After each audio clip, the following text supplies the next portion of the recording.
Hello, my name is Glenn Dyer, and you are watching a Dyer-Situation. Today I'm seeing the How to Be a Latin Lover. Okay. So I guess this is a comedy movie,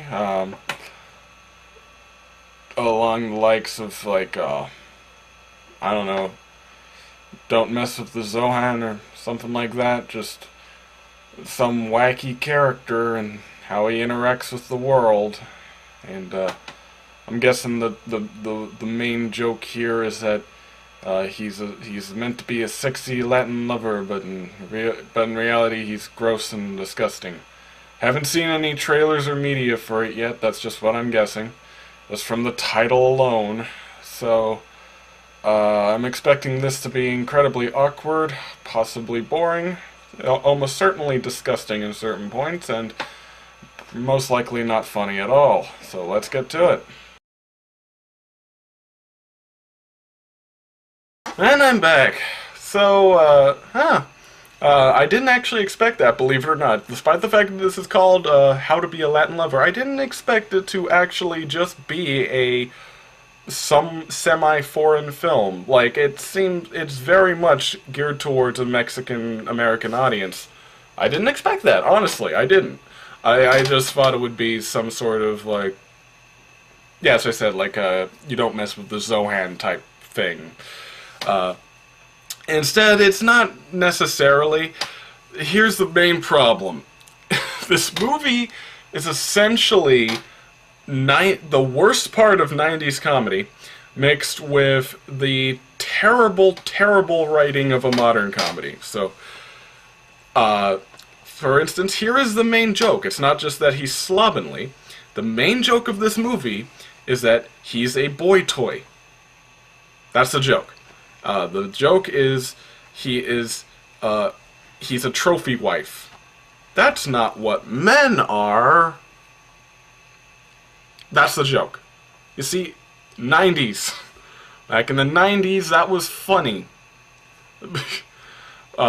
Nowadays, like, stay-at-home dads,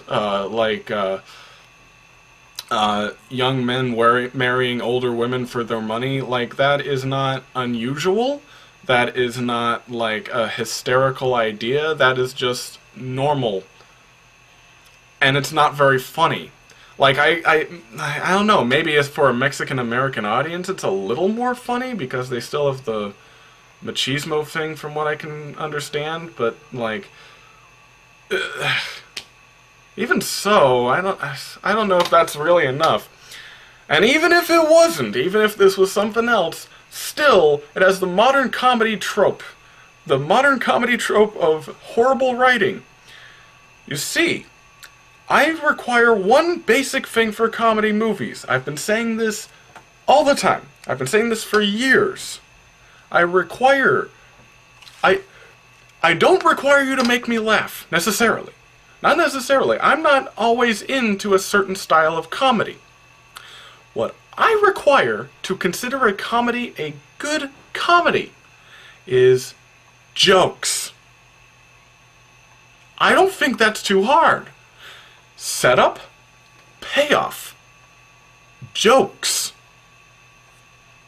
Not scenarios.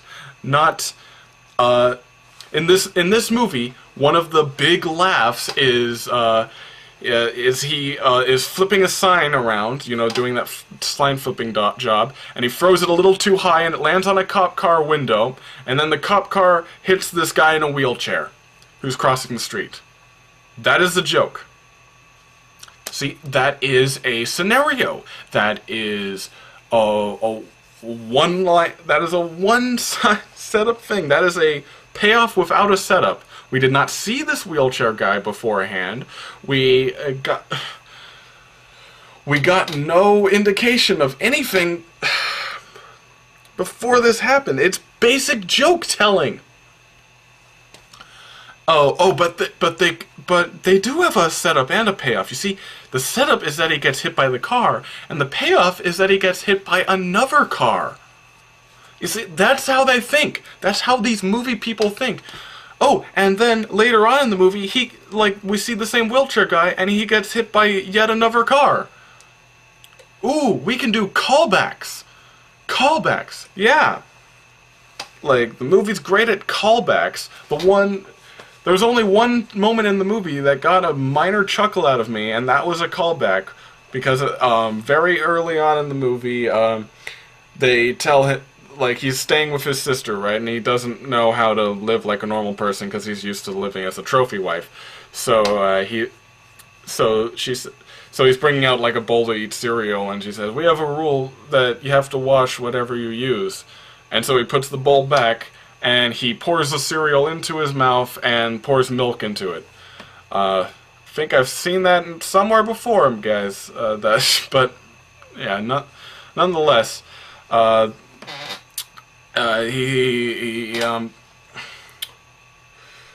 then later on in the movie, this basically the kid, his nephew, does the exact same thing to them, and that was a callback. At the time, it was kind of funny though, just because the kid doesn't normally act like that. But the scenario, as built up, made it a little funnier, and also since it was a callback, you know. It had something to it. You see how pathetic this sounds when I try to explain it? That was the funniest moment in the movie. That was the only moment that I could honestly say was written somewhat competently. You see, I don't think this is cultural differences either. I don't think this is just me. Oh, you don't know Hispanic culture, that's why you don't get the movie.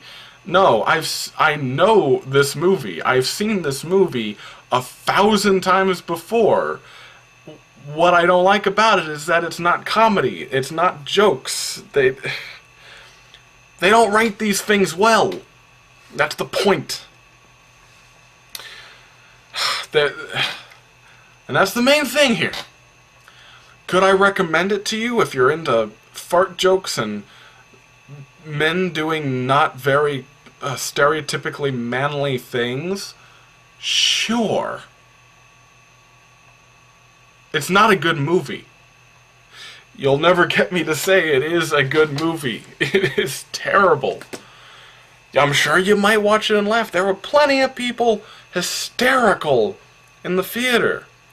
But I'm telling you, there is no fucking jokes in this movie. There is no lasting humor. There is nothing that will stand out to you, really. And though you might enjoy it at the time, it's hollow. So that is my warning. I did not like it. And I don't think that unless you have very specific tastes, that you will like it or retain anything from this movie. And I can't wait until the next one comes around. So until next time, I'm Glenn Dyer, and you have been watching a Dyer-Situation.